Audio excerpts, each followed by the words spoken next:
네, 오셨네요. 네. 네. 안녕하세요. 아이고, 오셨구나. 네, 반갑습니다.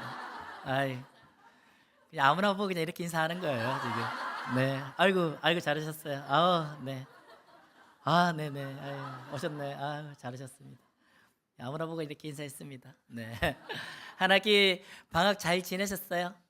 네. 방학 어떻게 보내셨어요? 잘 놀았어요? 네. 네. 잘 놀다가 또 이렇게 은혜 받으러 오니까 너무 좋다, 그죠? 반갑습니다. 어, 그 광고를 어떻게 보다가 개그맨 김준현 알죠? 뚱뚱한 사람, 고래 했던 사람 있잖아요. 어떤 광고에 그 사람이 그 여자 화장을 이렇게 하고 온 게 있더라고요. 여자 화장을 하면서 광고를 하는 게 있는데 아내가 그걸 보면서 와, 저렇게 뚱뚱하고 해도 화장을 저렇게 예쁘게 하니까 참 사람 예뻐 보인다 이렇게 얘기하는 거예요. 그래서 제가 한마디 했죠. 당신은 태어날 때부터 화장했냐고. 예쁘다는 얘기죠? 네, 생존 법칙입니다. 요 사람한테 좀 인사할까요? 태어날 때부터 화장하셨어요. 아, 예, 라크베르랑 상의하시나 봐요. 네, 잘하셨습니다. 감사하고요. 이번 2학기 주제를 지난 1학기 말에 미리 정했어요. 우리 1학기 말쯤에 우리 부장님, 팀장님들과 이제 상의하고 기도하면서 1학기를 갈무리하면서 우리에게 좀 부족한 게 뭘까? 그것도 2학기 때 좀 채워가야 할 테니까 어떤 게 좋을까라는 이야기를 나누는데 대동소이하게 나왔던 것들이 기도를 우리가 잘 모르는 것 같아요라는 이야기였어요. 우리가 기도를 참 많이 하잖아요, 그죠? 어머니 기도에 오면 참 30분 이상씩 40분, 50분씩 기도하거든요, 우리. 특세도 있고요, 뭐 새벽 예배, 수요 예배, 금요 예배 끝나고도 기도 그렇게 많이 하고 밥 먹을 때마다 기도하는데 정작 우리가 어떻게 기도해야 되는지 어떤 상황을 맞닥뜨렸을 때 어떤 기도를 하나님께 올려드려야 하는지 막막할 때가 있다라는 거예요. 그리고 어머니 기도에 나오신 많은 분들이 계심에도 불구하고 진짜 기도를 어떻게 해야 되는지 잘 모르겠습니다 라는 분들이 있는 것 같다 이야기하셔서 그러면 우리 2학기 때 기도를 한번 배워봅시다. 김소리 전사님 뭐 기도 용사라고 소개했지만 사실 제 가장 연약한 부분이 이 영역인 것 같아요. 그래서 이번 2학기를 기도를 주제를 가지고 가는데 너무 제가 불안한 거예요. 너무 제가 자신이 없는 부분이니까 한편으로 하나님께 기도하면서 하나님 이번 2학기에 제가 정말 기대합니다. 제가 이번 2학기에 가장 은혜 받아서 나의 기도의 지경과 깊이가 깊어지고 넓어지기를 소원합니다. 그런 바람으로 2학기를 시작합니다. 여러분들 모두에게 이번 2학기를 마칠 때 나의 기도의 깊이와 넓이가 더 깊어지고 넓어지기를 축복합니다. 아멘, 아멘. 그래서 이제 하나는 주제이고 하나는 부제인데요. 우리 부제부터 한번 읽어볼까요? 시작. 우리 주제입니다. 같이 읽어볼까요? 시작. 네, 너무 좋죠, 그죠? 이 두 주제가 우리 가슴판에 탁 새겨져서 하나님 저에게 기도를 가르쳐 주십시오. 그랬을 때 주님이 알려주시는 이 기도문이 여러분들 마음 속에서 울려 퍼지기를 축복합니다. 아멘. 중학교 고등학교 시절에 휴일이 있으면 공휴일이 있으면 공휴일 전날 저녁에는 꼭 산기도를 갔습니다. 그 한 3, 4년 동안 그랬던 것 같아요. 제가 가고 싶어 간 건 아니고요. 저를 지도해 주셨던 저희 모교의 저희 영적인 아비 되시는 목사님께서 늘 그렇게 하셨어요. 빨간 날이 있으면 빨간 날 전날은 어김없이 그때는 뭐 핸드폰도 없잖아요. 학생이다 보니까 삐삐도 잘 못 차고 다니고 어김없이 저녁 9시만 되면 아이들이 한둘 모였습니다. 그러면 교회 봉고차 타고 목사님이랑 이제 기도원이 있는 산으로 올라가는 거예요. 산으로 올라가서 이제 그 돗자리 같은 거 또 컵라면 같은 거 챙겨 들고 산으로 올라갑니다. 높은 산은 아닙니다. 기도원까지 이미 차를 타고 올라왔으니까 20여 분 산을 올라가면 목사님이 늘 기도하던 바위가 있습니다. 그 바위 이름은 불바위입니다. 모든 기도원 뒷산에는 불바위가 다 있는 것 같아요. 평평하고 좀 이렇게 널찍한 바위가 있습니다. 그 바위에 이제 옹기종기 둘러앉아 있습니다. 그러면 둘러앉아서 목사님이 후레쉬를 켜서 찬송가를 부르죠. 찬송가 한 곡, 두 곡, 세 곡 부르고 난 다음에 합심 기도를 좀 같이 합니다. 그리고 난 다음에 목사님이 아이들을 5m, 10m씩 이렇게 띄워 놓아요. 그리고 소나무 뿌리 잡아라 그러면서 오늘 소나무 뿌리 하나 잡고 뽑고 간다 그러면서 이제 그래 기도를 시키는 거예요. 그러면 이제 나무 하나 잡고 막 나무를 흔들다 나무가 흔들리겠습니까? 내가 흔들리죠. 막 내가 이렇게 흔들리면서 주여 하면서 엄마 기도하고 누나들 기도하고 대통령도 기도해보고 뭐 오만 기도를 다 해요. 오만 기도를 다 해도 한 10분, 20분밖에 안 지난 거예요. 더 이상 기도할 게 없는데 그 옆에는 또 그래도 막 주여 주여 하는 친구들도 있고 그러면 또 뭔 기도하지? 또 무슨 기도하고 뭐 한참을 기도해도 뭐 30분 넘어가기가 힘이 듭니다. 그러다가 이제 뭐 기도 소리가 좀 사그러들면 이제 들리는 소리가 있죠. 부스럭부스럭 스근스근 휘 바람 불면 막 겁나잖아요 산에 막 그럼 또 할 기도는 없고 무서우니까 막 주여 하는 거예요. 그럴 때면 이제 저에게 어김없이 나왔던 기도가 있습니다. 하늘에 계신 우리 아버지요 이름이 그렇게 여김을 받으시오며 저에게 주기도문은 그렇게 쓰였습니다. 기도도 아니죠. 뭐 기도도 아니고 주문도 아니고 정말 무의미하고 기계적으로 반복되는 그런 기도로 주기도문이 쓰였습니다.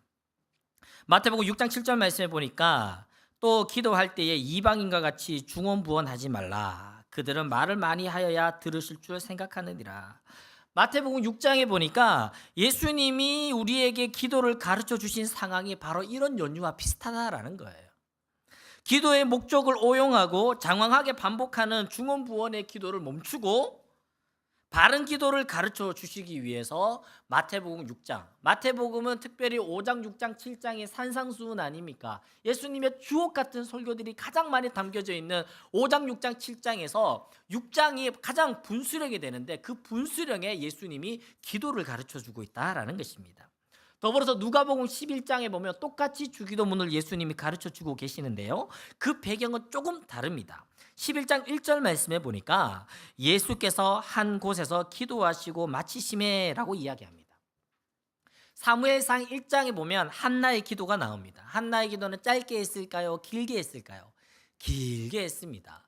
오래 하는 기도는 저는 능력 있다라고 생각합니다. 예수님의 기도는 오래 했을까요? 짧게 했을까요? 오래 하셨습니다. 그 근거를 찾아볼 수 있는 것이 바로 1절 말씀에 예수께서 한 곳에서 기도하시고 마치심에라고 기록하고 있습니다. 마치심에라는 뜻은 원어로 보면 안식하셨음에라는 뜻입니다. 안식했다. 예수님이 기도하시고 쉬셨다라고 이야기하는 거예요. 기도 짧게 하고 쉴까요? 여러분들 식사 기도하고 쉽니까? 아이고 좀 쉬어야겠다. 아니죠. 기도를 오래 하신 거예요. 기도를 길게 하신 거예요. 오래 기도하시고 난 다음 예수님이 좀 쉬신다라는 쉴 때를 이야기하고 있는 것입니다. 여러분들 안식은 오랜 노동 이후에 찾아오는 기쁨인 것입니다. 예수님이 오랜 기도 이후에 안식하셨습니다. 오래 기도하는 그 기도에 저는 능력 있다라고 저는 생각합니다. 운동도 마찬가지입니다. 우리가 왜 이렇게 살이 찝니까? 나는 운동을 매번 시작하고 다이어트를 매번 시작하는데 왜 실패합니까? 힘들 때 그만두거든요. 저도 마찬가지예요.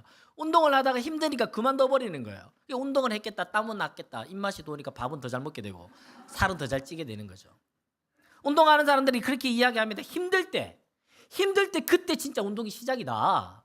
힘들 때 하나 더 하는 엮기, 힘들 때 하나 더 하는 다rum박질, 그게 운동이 된다.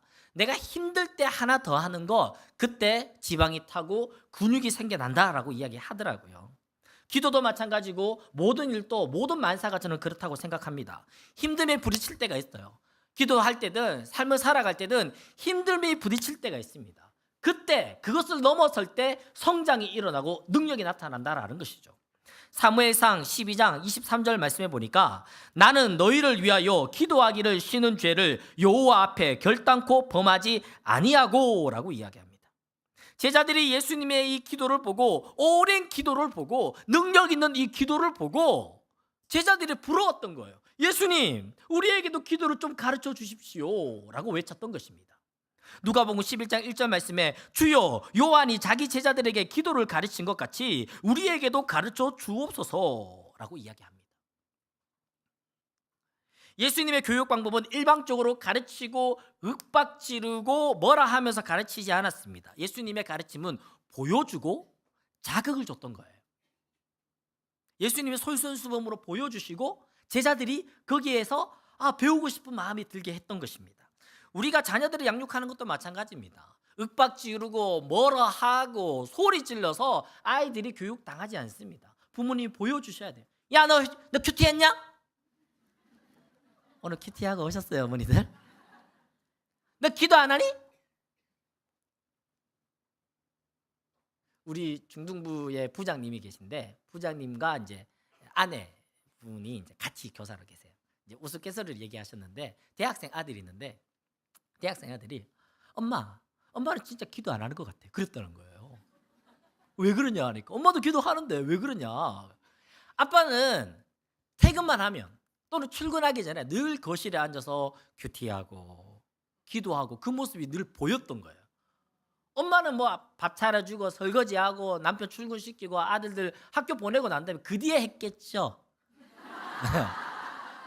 그 뒤에 하니까 못 본 거야. 못 본 거야. 여러분도 그렇잖아, 그죠? 네. 그래서 의도적으로라도 애들 앞에서 기도하는 거예요. 의도적으로라도 애들 앞에서 성경책 펴는 모습을 보여줘야 됩니다.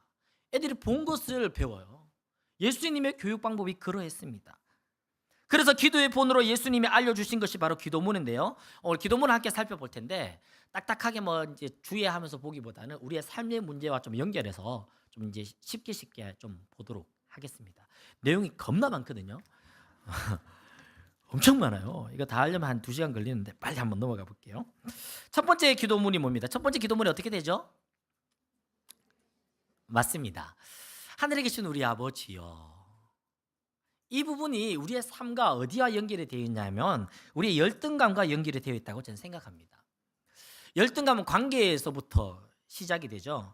관계가 소원해지거나 자존감이 떨어져 가치관이 없어 나는 죽고 싶어 등등등 돈이나 외모나 나이나 자기의 소유물이 다른 타인과 비교했을 때 그 관계 안에서 열등감은 생겨납니다.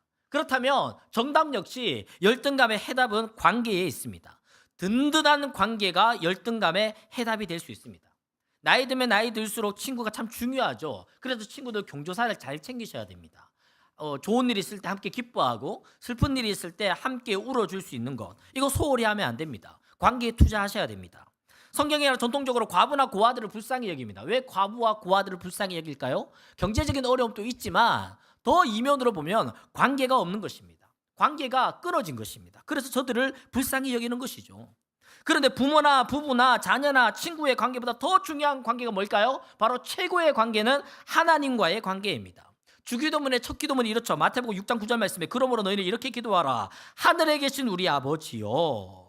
하나님이 내 아버지 되신다라는 거예요. 이거보다 더 큰 은혜가, 더 큰 관계가 어디 있겠습니까? 성경 역사상 하나님을 아버지라고 이야기한 사람은 없습니다. 성경 역사상 예수님이 등장하기 이전에 그 어떤 누구도 하나님을 두고 아버지라 부른 사람은 없습니다. 당연하죠. 하나님을 감히 어떻게 아버지라 부르겠습니까? 실제로 하나님을 아버지라 부른다라는 것은 신성모독입니다. 예수님이 등장하셔서 하나님을 아버지라 부르고 하나님과 나는 하나다라고 이야기했을 때 종교 지도자들이 신성모독으로 돌을 들었습니다.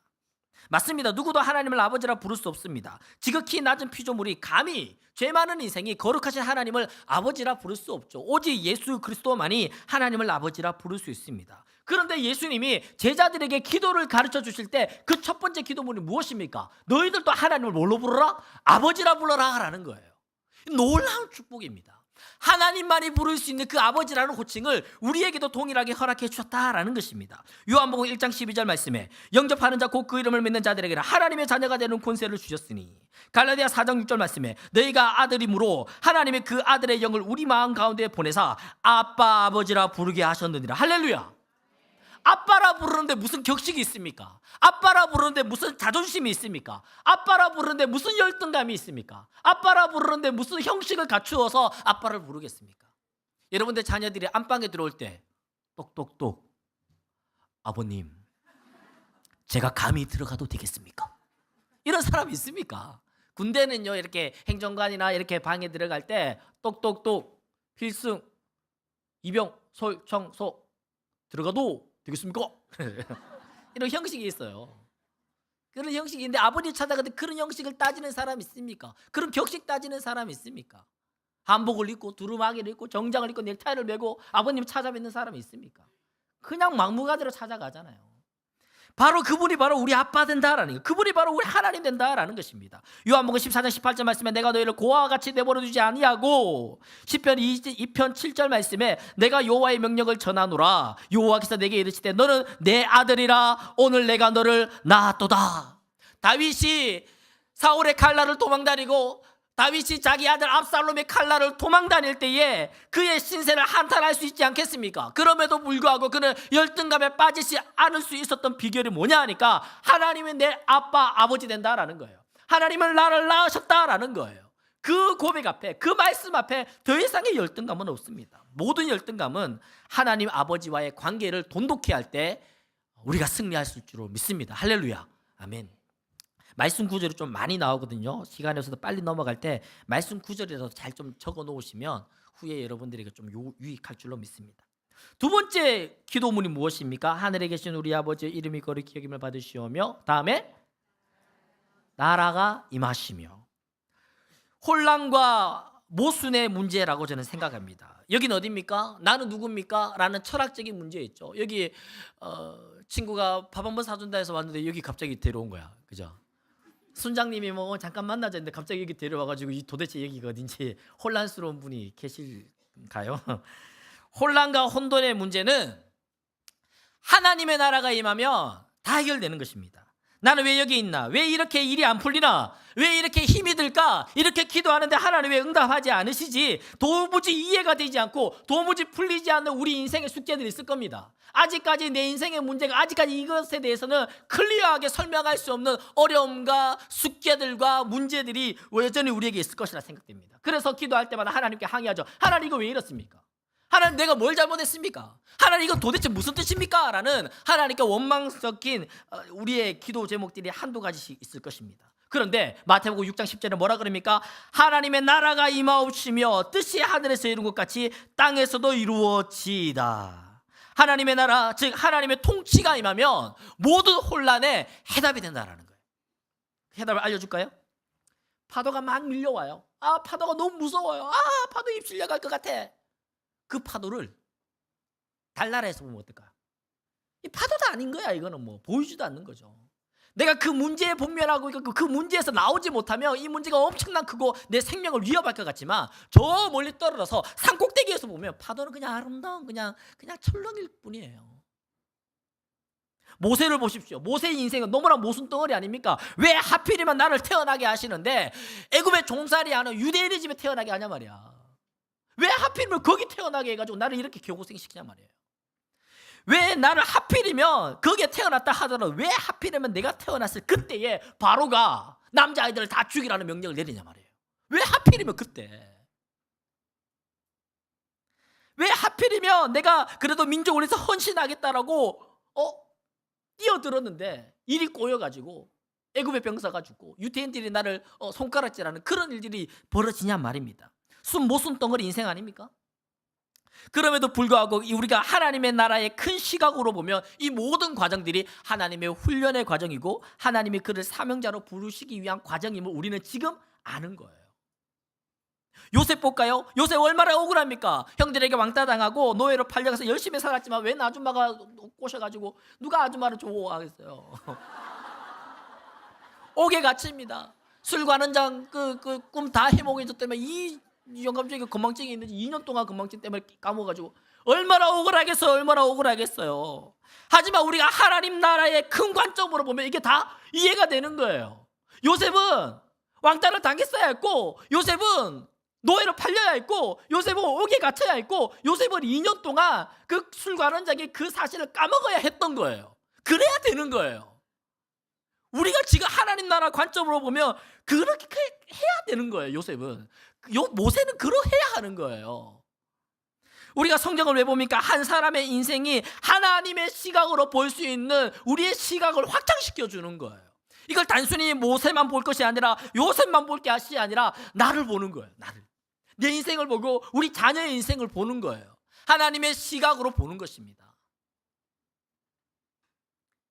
중등부 아이 중학교 지금 3학년 아이인데 너무 공부도 대빵 잘하고 원서를 봐요. 원서. 내가 집에 신방 갔다 깜짝 놀랐어요. 다 영어로 된 책. 이거 뭐야? 그러니까 자기 동생 방에 있는 게, 그것도 동생 방 초등학교 5학년 방에. 우와, 이거 얘가 다 보는 거야? 얘 책이야? 그러니까 그 제 책이에요 그러더라고. 자기가 다 보고 동생 줬다는 거. 와, 공부도 엄청 잘하고요. 교회에서도 열심히 했어요. 훈련 다 받고 찬양팀하고. 중3 돼가지고 지난 여름방학 내내 좀 방치됐는데 게임 중독이 됐어요. 지금 학교를 안 가고 있어요. 2학기 들어서. 얼마나 속이 타겠어요, 엄마 아빠 마음이. 공부도 잘했다니까요. 그래서 내가 물었어. 너 진짜 잘하는 게 뭐냐니까. 저 공부요. 그러더라고. 공부를 정말 잘했다. 자기도 자신감이 있었던 거예요. 교회 와서도 열심히 했던 친구예요. 갑자기 무너져 버린 거죠. 게임 중독. 학교에 좀 안 가요. 2주가 됐어요. 2주.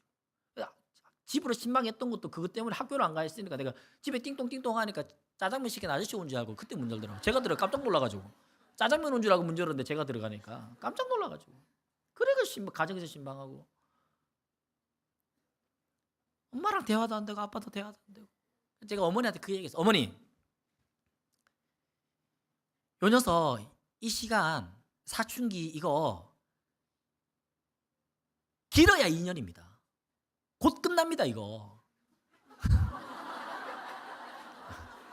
곧 아닌가요? 곧 끝납니다. 1년 2년 안에 어쨌든 끝납니다. 사춘기 10년 20년 하는 사람 어쨌든 끝납니다. 그런 사람 간혹 집에 있나요? 곧 끝나는데 이 아이가 사춘기 끝나고 난 다음에 내가 그때 뻘짓하고 완전 진짜 그런 짓을 하면서 살았던 거 지가 알아요. 왜 몰라요? 알죠. 근데 그 시간이 지나고 난 다음에 내가 그때 진짜 망나니 같은 생활을 할 때 엄마가 그래도 내 편이었다라는 마음이 들어야 됩니다. 이 순간은 엄마가 무조건 이겨버리면 내가 그때 힘들어할 때 엄마 내 편 아니었어 라면 사춘기 끝나고 난 다음에 철들어서 엄마 떠납니다. 이 순간 엄마 속썩이겠지만 그래도 이 녀석 그래도 내가 지금 진짜 지라같이 살지만 그 지라같은 짓을 할 때도 엄마가 내 편이었다. 엄마가 나를 그래도 사랑해 주셨다. 나를 그래도 이해하려고 노력해 주셨다라는 그 흔적을 좀 남겨주시라고 그 이야기를 했어요. 우리 인생 이것만 보면 미쳐버리죠. 이거 그냥 잡아 죽일 수도 없고 어떡하냐. 하지만 크게 보면 하나님 나라의 관점으로 보면 이 시간이 필요한 거예요. 이 고난이 필요하고 이 파도가 필요하고 지금 옥에 갇혀야 하는 것이고 지금 억울하게 노예 생활 해야 되는 거예요. 하나님 나라, 하나님 뜻, 하나님의 관점으로 보면 하나님이 그 분명히 경건한 자들에게 하나님의 그 이유를 저는 설명해 주시리라 믿습니다. 하나님 나라가 임하시며 그 뜻이 이 땅 가운데 이루어지도록 기도하는 것입니다. 세 번째는 무엇입니까? 나라가 임하시며 뜻이 하늘에서 이룬 것 같이 땅에서도 이루어지이다. 오늘날 우리에게 일용할 양식을 주옵시고. 이 염려의 문제라고 봐요. 인생의 염려, 고민, 걱정거리, 기도하는 내용들 대부분 뭡니까? 뭐 먹을까? 뭐 입을까? 대학 어디 갈까? 등등등 그런 이야기들이죠. 마태복음 6장 31절 32절 그러므로 염려하여 이르기를 무엇을 먹을까 무엇을 마실까 무엇을 입을까 하지 말라. 이는 다 이방인들이 구하는 것이라 너희 하늘 아버지께서 이 모든 것이 너희에게 있어야 할 줄을 아시느니라. 우리의 기도가 무엇을 먹을까 무엇을 입을까 대학교 어디 갈까 승진할까 말까 진급할까 말까 등등등 어디로 이사 가야 할지 이런 기도 제목들이 많잖아요. 이 기도 제목들은 누구랑 똑같다고요? 이방인들이 구하는 기도 제목과 똑같다라는 거예요. 저기 대구에 가면 팔공산이 있습니다. 팔공산에 가면 누가 계시죠? 부처님 계시죠. 갓바위가 계세요. 갓바위가 뭐냐면 이제 불상이 있는데 불상 머리에 가스를 하나 쓴 거예요. 그래서 갓바위라 해요. 부처님 계시죠.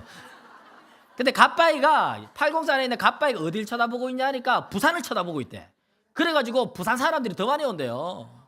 엄청 많이 온대. 그리고 팔공산 갓바위에 흐르는 전설인데 어떤 전설이냐면 팔공산 갓바위는 소원 하나는 꼭 들어준다. 막 가고 싶지 않나요 갑자기? 그래?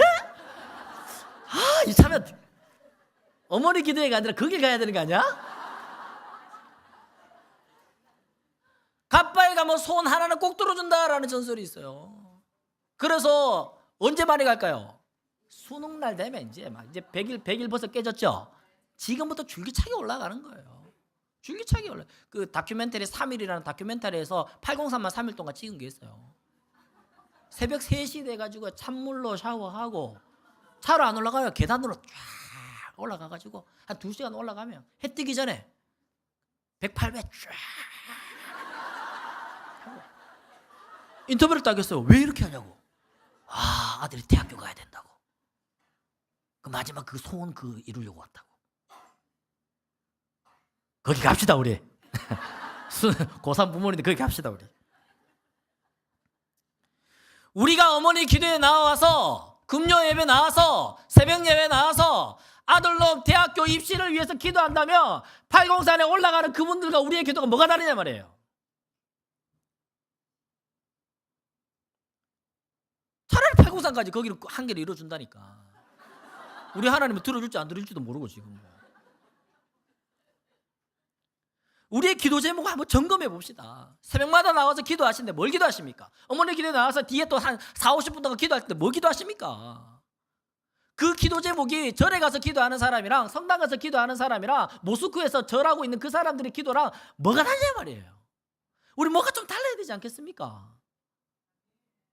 우리 뭔가 좀 달라야죠.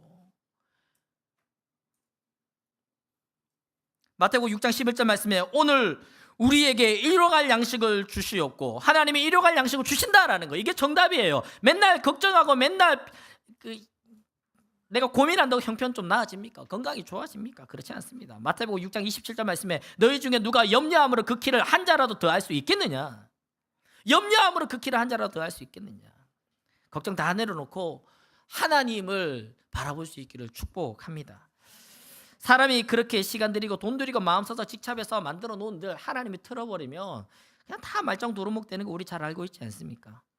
염려는 특기가 아닙니다. 염려는 은사도 아니고 염려는 달란트도 아닙니다. 염려는요 그냥 저주예요. 염려는 하나님을 믿지 못하는 것이고 염려는 신앙 없음을 말하는 것이고 염려는 불신앙입니다. 오늘 나의 필요한 양식을 다 알고 계시고 채워주신다라는 그 믿음과 신앙을 가지십시오. 염려하지 않음이 바로 신앙입니다. 하나님이 공급해 주시는 게 제일 좋습니다. 마태복음 7장 9절에서 11절 말씀 참 중요한 말씀인데요. 너희 중에 누가 아들이 떡을 달라 하는데 돌을 주며 생선을 달라 하는데 뱀을 줄 사람이 있겠느냐? 너희가 악한 자라도 좋은 것을 자식에게 줄 알거든 하물며 하늘에 계신 너희 아버지께서 구하는 자에게 좋은 것으로 주시지 않겠느냐? 하늘에 계신 너희 아버지께서 구하는 자에게 좋은 것으로 주시지 않겠느냐?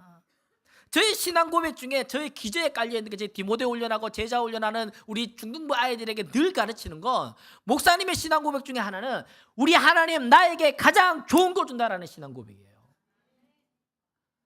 제가 27살에 결혼하고 싶었어요. 24살 때부터 사귀던 자매가 결혼하게 해주세요.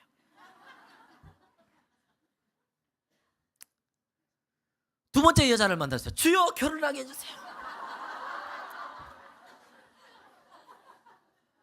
두 번째까지 불발다고 하나님에 대한 엄청난 의문과 신학적인 질문과 이거 뭐지 하는 그 신학생이었거든요. 신학적으로 이걸 풀고 싶은 거예요. 하나님의 예정하심은 도대체 무엇인가 이러면서 막 안 풀리는 거예요. 장가를 못 가는 거야. 장가를 못 가는 거야. 자꾸 막 불발이 되는 거예요. 그래서 제가 지금은 결혼을 했거든요. 이 여자를 주시려고 이렇게라고 이야기해야 됩니다. 하나님이 가장 좋은 곳이었다라는 신앙의 고백입니다. 하나님이 좋은 곳이었다라는 신앙의 고백.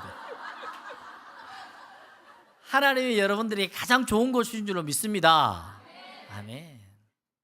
하나님이 가장 좋은 곳 주신다. 사랑하는 여러분, 일용할 양식을 만족할 사람 없습니다. 그래서 일용할 양식을 주옵시고 이 기도는 인기가 없어요. 누가 일용할 양식을 구해요? 하나님 넉넉한 걸 구하죠. 그런데 여러분 재물은요, 이거 하나 배워가세요. 재물은 구두와 같아요. 구두가 크다고 좋습니까? 구두가 화려하다고 좋습니까? 구두에 뭐 다이아몬드 박는 들 좋습니까? 구두는요 내 발의 사이즈에 딱 맞는 게 좋은 거예요. 그게 나를 편하게 하는 거예요. 적으면 아프고 많은들 큰들 불편한 거예요. 무리한 욕심을 버리십시오. 지금까지 하루하루 살아왔지 않습니까? 하나님이 하루하루 돌보십니다. 지금 내 욕심 다 내려놓고 걱정하지 말고, 집에 아들이 3살 2살이 있습니다. 이 녀석이 말을 좀 할 줄 아는데, 아빠 집에 쌀 있어요? 우리 집에 먹을 거 있어요? 아빠 우리 집안 형편 좀 어때요? 계좌에 돈은 얼마쯤 있죠? 제가 뭐 일이라도 좀 할까요? 이러면 될까요? 안 될까요? 안 되죠. 그러지도 않지만, 이놈아 그냥 너는 그냥 뛰어놀아. 아빠 부자야. 걱정하지 마. 이게 우리 하나님의 마음이라는 거예요. 우리 하나님의 마음. 염려하지 않고 모든 것을 하나님을 믿을 수 있는 그 믿음, 일용할 양식을 주시옵고 하나님이 채워주시는 그 믿음을 가지시기를 축복합니다. 아멘. 그 다음 기도가 뭡니까? 일용할 양식을 주옵시고 사하여 준 것 같이 우리 죄를 사하여 주옵시고. 죄 문제입니다. 예수님이 십자가에서 모든 죄를 다 용서하셨습니다. 할렐루야. 아멘. 성경은 계속 죄 이야기를 합니다. 성경은 계속 죄 이야기를 해요. 창세기 3장부터 해서 성경이 마칠 때까지 죄 이야기를 계속 하거든요. 왜 성경이 죄 이야기를 이렇게 많이 할까요? 자신 있는 거예요. 죄 문제에 대해서 자신 있는 거예요. 자신 있으니까 죄 이야기 계속 하는 것입니다. 성경이 죄 문제를 자꾸 들추는 것은 죄 문제에 대해서 해결책을 분명히 성경책이 갖고 있기 때문에 이야기하는 것입니다. 마태복음 6장 12절 말씀에 우리에게 죄진 자를 사하여 준 것 같이 우리 죄를 사하여 주시옵고 그리스도의 피가 씻지 못할 죄는 없습니다. 그렇다고 해서 우리가 죄를 어물쩍 넘어가서는 안 됩니다. 죄 문제는 하나님 앞에 분명히 자백해야 됩니다. 요한일서 1장 9절 말씀에 만일 우리가 우리 죄를 자백하면 그는 미쁘시고 의로우사 우리 죄를 사하시며 우리를 모든 불에서 깨끗하게 하실 것이요. 반대로 악한 마귀는 어떻게 합니까? 악한 마귀는 우리를 정죄합니다. 로마서 8장 34절 말씀에 누가 우리를 정죄하리요? 죽으실 뿐 아니라 다시 살아나신 이는 그리스도시니 그는 하나님 우편에 계신 자요 우리를 위하여 간구하시는 자시라. 예수님이 우리의 변호사 되시는 거예요. 우리를 변호해 주는 거예요. 우리의 모든 죄의 자백들을 들으시고 그 죄를 변호해 주십니다. 검사처럼 죄를 지적하고 들춰내는 거 누굽니까? 마귀인 거예요. 마귀는 끊임없이 우리의 죄를 들춰내고 드러내게 하고 자꾸 우리를 정죄하고 주눅들게 만듭니다. 그때 예수님이 우리가 자백한 죄들을 다 들으시고 변호해 주시는 것으로 끝나고 오는 것이 아니라 우리의 죄를 다 깨끗하게 씻어주신다라는 것입니다. 죄 문제로 괴로워하지 말고 하나님 앞에 다 자백하는 인생 되시기를 축복합니다. 아멘. 숨기지 마세요. 이미 다 알고 계세요. 우리 죄 문제는 그렇게 해결하는 것입니다. 그리고 동일하게 우리가 우리에게 죄 지은 자를 사하여 준 것 같이라고 이야기하죠. 인간관계의 갈등 문제를 다루는 것 같습니다. 12절 말씀에 우리가 우리에게 죄 지은 자를 사하여 준 것 같이라고 표현했고요. 14절 15절 말씀에 또 동일한 이야기가 나옵니다. 너희가 사람의 잘못을 용서하면 너희 하늘 아버지께서도 너희 잘못을 용서하시려니와 너희가 사람의 잘못을 용서하지 아니하면 너희 아버지께서도 너희 잘못을 용서하지 아니하시리라. 왜 용서에 대한 이야기를 계속 이야기할까요? 그만큼 중요하다라는 것입니다. 인간관계의 갈등의 원인은 용서가 없어서 그렇습니다. 이웃과 살아가는 평화의 삶은 용서가 참 중요합니다. 우리가 용서받았듯이 용서하라라고 이야기하죠. 미움과 정죄는 모든 가정과 공동체를 깨트리는 너무 악한 요소입니다. 우리는 용서받았기에 용서할 수 있는 믿음이 필요합니다. 욥기 42장 10절 말씀 참 숨어있는 보석 같은 말씀이거든요. 이 말씀 같이 한번 읽어봅시다. 시작.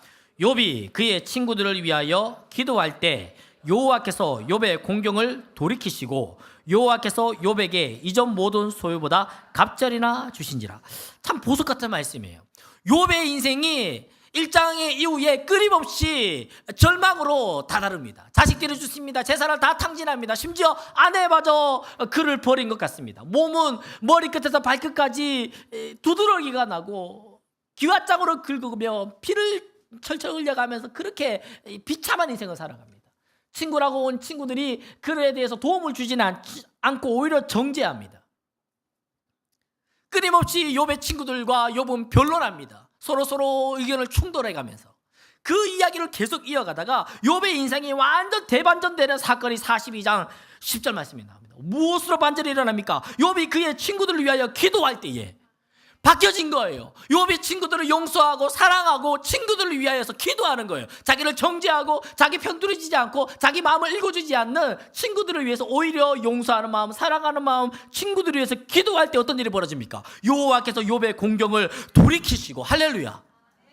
우리의 삶이 기도가 막힙니다. 내 삶에 내가 알지 못하는 공경이 있습니다. 왜 이렇게 일이 꼬이는 것입니까? 왜 내 마음이 이렇게 답답한 것이지요? 용서하지 못한 사람이 혹시 없습니까? 내가 사랑으로 용서하고 기도해야 할 대상이 혹시 없습니까?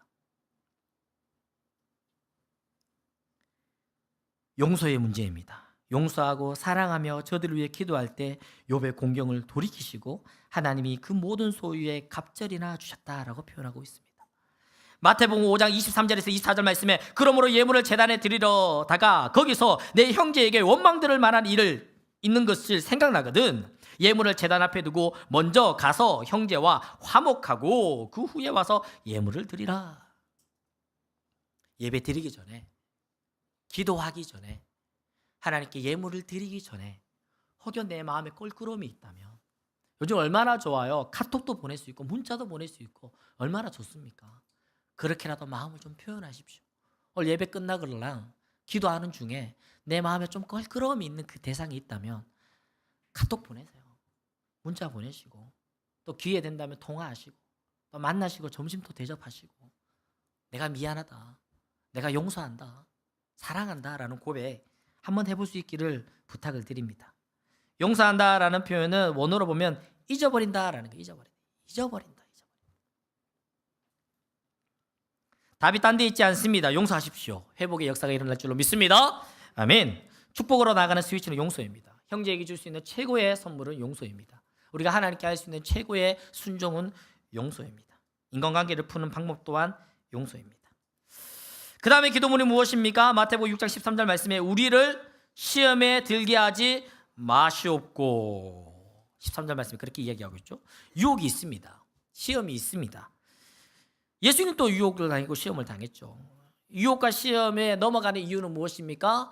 욕심 때문에 그렇습니다. 야고보서 1장 15절 말씀에 욕심이 잉태한 즉 죄를 낳고 죄가 장성한 즉 사망을 낳느니라 이야기했습니다. 욕심이 어떻게 한다고요? 죽인다라는 거예요. 바꿔 말해서 그렇다면 욕심을 우리가 이길 수 있는 방법은 무엇일까요? 죽는 거예요. 유혹을 이길 수 있는 방법 또한 반대로 내가 죽는 겁니다. 갈라디아 2장 20절 말씀에 내가 그리스도와 함께 십자가에 못 박혔나니 그런즉 이제는 내가 사는 것이 아니 오직 내 안에 그리스도께서 사시는 것이라. 이제 내가 육체 가운데 사는 것은 나를 사랑하사 나를 위하여 자기 자신을 버리신 하나님의 아들을 믿는 믿음 안에서 사는 것이라. 유혹을 이기는 방법은 죽는 거예요. 유혹은 여러분들 이길 수 없습니다. 유혹과 싸워서 이길 수 있는 사람은 아무도 없습니다. 유혹과는 싸우는 것이 아니고 유혹은 이기는 것이 아니고 유혹 앞에서 내가 죽는 것입니다. 죽으면 자유로워집니다. 성경은 끊임없이 우리를 죽으라고 이야기합니다. 그래서 여러분들 벽에 집에 가면 하나씩 붙어 있잖아. 나는 날마다 죽노라. 아직 팔팔하게 살아있으면 안 됩니다. 나는 날마다 죽노라. 유혹을 이길 수 있는 방법은 죽는 것밖에 없습니다. 어떻게 죽습니까? 그러면 하는 게 아니고 어떻게? 성령으로 충만해지면 내가 죽습니다. 할렐루야. 성령으로 충만하시면 우리 육체는 죽습니다. 살아있는 사람들이 보면 신기해요. 어떻게 그 유혹을 이길 수 있지? 어떻게 그 시련과 공경을 이길 수 있지? 궁금해합니다. 그런데요, 정작 그 유혹을 이긴 사람, 그 시련을 이긴 사람한테 물어보면 뭐 아무렇지도 않습니다. 왜요? 그 사람에게는요, 그게 유혹이 아니거든요. 그 사람에게는 더 이상 돈이 유혹이 아니에요. 돈에 죽은 사람은 돈이 유혹이 안 됩니다.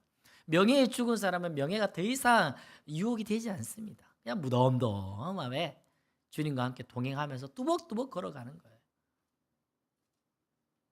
어떻게 순교의 자리까지 갈 수 있을까요? 성령으로 충만하니까 육신의 생명이 더 이상 자기에게 의미가 없어지는 거예요. 예수와 함께 죽고 예수와 함께 사는 것이 성도의 삶입니다. 결혼 생활을 잘할 수 있는 방법이 무엇입니까? 주례사에서 많이 듣는 거죠. 뭐죠? 죽는 거예요. 내가 죽는 거예요. 내가 죽으면 결혼 생활 행복합니다. 내가 살아있으면 섭섭합니다. 내가 살아있으면 유혹이 있습니다. 내가 살아있으면 시험이 있습니다. 여러분들 결혼한 남편은 예수님이 아니죠? 여러분들과 결혼해서 같이 사는 사람은 하나님이 아닙니다. 눈짓만 하면 딱 알고 얼굴만 보면 내 마음을 읽어낼 수 있는 그런 사람 절대 아닙니다. 아무리 이야기해도 못 알아듣는 쪼다 같은 바보들이죠. 눈치도 없고 말귀도 못 알아듣고. 제가 그렇기 때문입니다. 아무리 말해도 못 알아듣습니다. 네. 아주 단순하게 그냥 집에 갔을 때 그냥 가만히 날 놔두면 그냥 행복해하고 밥 주면 감사해하고. 내가 죽어야 합니다. 내가 죽으면 내가 행복해져요. 더 많은 것들을 기대하고 바라고 소망하고 유혹하고 시험하고 그래서 될 일이 아닙니다. 예수님밖에 없습니다. 무슨 기도 제목이었습니까? 우리를 시험에 들게 하지 마시옵고 유혹 앞에서 내가 죽는 것입니다. 마지막이 될 것 같네요. 어떻게 기도합니까? 우리를 시험에 들게 하지 마시옵고 다만 악에서 구하시옵소서. 여기서는 악을 인격체로 지금 표현하고 있습니다. 그렇다면 악의 인격체는 뭘까요? 마귀가 되겠죠. 마귀에 대해서 우리가 과대평가 안 됩니다. 과대평가하면 안 됩니다. 뭐 베레아 김기동 그쪽 교단에서는 귀신 들려도 뭐 귀신 들렸단다. 감기 걸려도 귀신 때문이고 뭐 해도 귀신 때문이고 뭐 해도 사고 나도 귀신 때문이고 뭐 귀신론으로 이야기하는데 마귀는 전지전능하지 않습니다. 마귀는 아주 제한적인 존재입니다. 욥기를 봐서 알다시피 욥을 함부로 시험할 수 없습니다. 하나님이 허락해 주니까 하나님이 허락해 준 그 범위 아래에서 시험할 수밖에 없습니다. 마귀는 아주 제한적인 존재입니다. 마귀를 과대평가하지 마십시오. 또 반대로 마귀를 너무 과소평가하시면 안 됩니다. 마귀가 어디 있어? 귀신이 어디 있어? 보여줘봐. 실제로 보면 깜짝 놀랄걸요. 마귀는 존재합니다. 귀신은 존재합니다. 우리를 끊임없이 넘어뜨리고 유혹하고 시험합니다. 그러면 우리는 어떻게 해야 될까요? 주님을 의지하는 거죠. 예수님이 이미 이기신 그 싸움 안에 우리가 들어가는 것입니다. 창세기 3장 15절 말씀에 내가 너로 여자와 원수가 되게 하고 내 후손도 여자의 후손과 원수가 되게 하리니 여자의 후손은 내 머리를 상하게 할 것이요. 이미 머리가 박살난 거예요. 더 이상 우리가 쫄 게 없습니다. 요한일서 3장 8절 말씀에 죄를 짓는 자는 마귀에게 속하다니 마귀는 처음부터 범죄함이라 하나님의 아들에 나타나신 것은 마귀의 일을 멸하러 하심이라. 요한복음 16장 33절 말씀에 이것을 너희에게 이르는 것은 너희로 내 안에서 평안을 누리게 하려 함이라. 세상에서는 너희가 환난을 당하나 담대하라. 내가 세상을 이기었노라. 할렐루야. 악의 문제 다만 악에서 구하시옵소서. 우리 주님 의지하면 마귀 이길 수 있습니다. 할렐루야. 끌려다니지 마시고 시험 이길 수 있습니다. 나는 연약해서 죄 지을 수밖에 없는 존재 맞습니다만 그렇게 저 자세로 가지 말고 주님과 함께 동행하고 우리 죄 안 지을 수 있습니다. 할렐루야. 우리 다음 주까지 숙제 죄 안 짓고 오기 할 수 있습니까? 못합니까? 할 수 있습니다. 할렐루야. 할 수 있습니다. 할 수 있습니다. 1시간 죄 안 짓기 할 수 있을까요? 할 수 있죠. 5분 죄 안 짓기 할 수 있을까요? 할 수 있죠. 그 늘려가는 거예요. 하나님 의지하고 유혹이 있습니다. 시험이 있습니다. 그때마다 주님 의지하고 유혹 앞에서 내가 죽는 거예요. 주님 의지하는 거예요. 예수 그리스도의 이름을 선포하는 거예요. 그렇게 순간순간 하루하루 시간을 살아가며 죄 안 짓고 살 수 있습니다. 할렐루야. 열등의 문제 하나님을 나의 아버지라 부르는 것, 혼란의 문제 하나님 나라가 임하고 주님의 뜻이 이 땅에 이루어지는 것, 염려의 문제 일용할 양식을 내게 주시는 것, 인간관계의 문제 용서하는 것, 죄 문제 주님 앞에 내 죄를 용서하고 자백하는 것, 유혹의 문제 유혹 앞에서 내가 죽는 것, 악의 문제 예수 그리스도 의지하는 것, 주기도문 안에 다 들어있습니다. 이제 말씀을 맺겠습니다. 누가복음 11장으로 말씀을 맺으려 합니다. 누가복음 11장 예수님이 기도 오래 하셨죠. 계속하면 어떤 것도 못 이깁니다. 모세 오른손 높이 들고 오래 기도했습니다. 그래서 옆에 아론과 훌이 붙어서 손을 받쳐줄 만큼 오래 기도했습니다. 능력 있습니다. 베드로 하루에 3번이나 시간 정해놓고 기도했습니다. 제9시 기도 시간에 기도하러 올라갔어요. 안전병이를 만나서 은가금은 내게 있거니와 내게 있는 것을 내게 주노니 곧 나사렛 예수의 이름으로 일어나 걸어라. 안전병이를 일으켰습니다. 아니 안전병이를 일으킨 힘의 근원이 어디 있습니까? 은가금입니까? 아니에요. 하루에 3번씩 시간을 정해놓고 끊임없이 기도하는 삶을 살았기 때문에 베드로와 요한에게 하나님의 능력을 주셨다고 저는 믿습니다. 아무리 약해도 계속하면 능력이 있는 거예요. 아무리 약해도 많은 무리가 함께하면 능력이 있습니다. 아무리 약해도 계속하면 이깁니다. 아무리 약해도 계속하면 강합니다. 할렐루야. 아멘. 워룸이라는 영화를 사실은 오늘 좀 보여줄까라는 고민을 많이 했습니다. 워룸이라는 영화에 보니까 그 여자 주인공이 남편이 바람피고 남편과 관계가 소원해지고 여러 가지 이제 그냥 명확하지 않은 그냥 삶의 문제들이 있어요. 근데 한 그 부동산 지팔로 나온 할머니 만났다가 할머니가 알려준 그 기도의 방법대로 집에서 조그마한 그 공간을 기도의 공간으로 만들고, 쉽지 않죠. 기도 안 하는 사람이 어떻게 그 안에 들어가서 기도하는 게 쉽겠습니까? 졸기도 하고 과자를 먹기도 하고 그냥 시간을 보내는데 그거를 놓치지 않는 거예요. 그걸 포기하지 않는 거예요. 계속 하는 거예요. 졸든지 말든지 계속 하는 거예요. 그 기도의 능력이 나타나는 거예요. 그 비록 영화이긴 하지만 우리에게 주는 시사하는 바가 분명히 있다라고 저는 생각합니다. 시간 되시면 워룸 영화 꼭 보세요. 요즘 내 사랑 그런 거 보지 말고 워룸 보세요. 돈 안 아깝습니다. 꼭 보시기 바라요. 낙수가 대도를 뚫습니다. 낙수가요 대도를 뚫어요. 대도를 하나지만 낙수는요 100년, 200년, 500년 떨어지는 거예요. 막 계속 떨어지는 거예요. 계속. 그러니까 어떻게 됩니까? 대돌이 구멍이 뚫리는 거예요. 쩍쩍 갈라지는 거죠. 마귀도 마찬가지입니다. 계속 기도하는 것은 마귀는 두려워합니다. 계속 가면 마귀가 못 이깁니다. 어디 이겨요? 계속 기도하는데. 가끔 하는 거는 별거 아닙니다. 그런데 가끔 기도하는 거, 가끔 뜨거운 신앙, 1년에 한 번 가을 특세 때 뜨거운 그 신앙, 올림픽 때 한 번씩 뜨거운 신앙, 월드컵 할 때 한 번씩 뜨거워지는 그 신앙, 우습습니다. 힘 없습니다. 끊임없이 새벽 기도 가면 능력 있는 거예요. 어머니 기도에 개근하면 능력 있습니다. 구층 기도실 매일 도장 찍으세요. 그러면 능력이 나타납니다. 할렐루야. 아멘. 기도의 길을 내십시오. 제자들이 말합니다. 주여 우리에게 기도를 가르쳐 주옵소서. 예수님이 말씀하십니다. 뭐라 이야기하십니까? 너희는 이렇게 기도하라. 할렐루야. 우리 마지막에 이제 이번 학기는 축도로 마치지 않고 주기도문으로 계속 예배를 마칠 거예요. 제가 여러분들에게 너희 우리 기도문도 같이 선포하고 할 텐데, 너희는 이렇게 기도하라 하면 여러분들이 기도문을 이제 주기도문을 함께 선포할 거거든요. 외우시죠? 불안하시면 마태복음 6장 9절에서 13절을 읽으셔도 되겠고요. 우리 한번 연습해 볼까요? 너희는 이렇게 기도하라. 하늘에 계신 받으시오며 나라가 임하옵시며 뜻이 하늘에서 땅에서도 이루어지이다. 오늘 우리에게 일용할 양식을 주시옵고 우리가 우리에게 죄 지은 자를 사하여 준 것 같이 우리 죄를 사하여 주시옵고 우리를 시험에 들게 하지 마시옵고 다만 악에서 구하시옵소서. 나라와 권세와 영광이 아버지께 영원히 있사옵나이다. 아멘. 조금 다르죠? 여러분들 외우셨던 건데 옛날에 성경책 앞에 거 외우셨고요. 이제 마태복음 본문 그대로 우리가 이번 학기 동안 함께 선포하고 외우고 그렇게 했으면 참 좋겠습니다.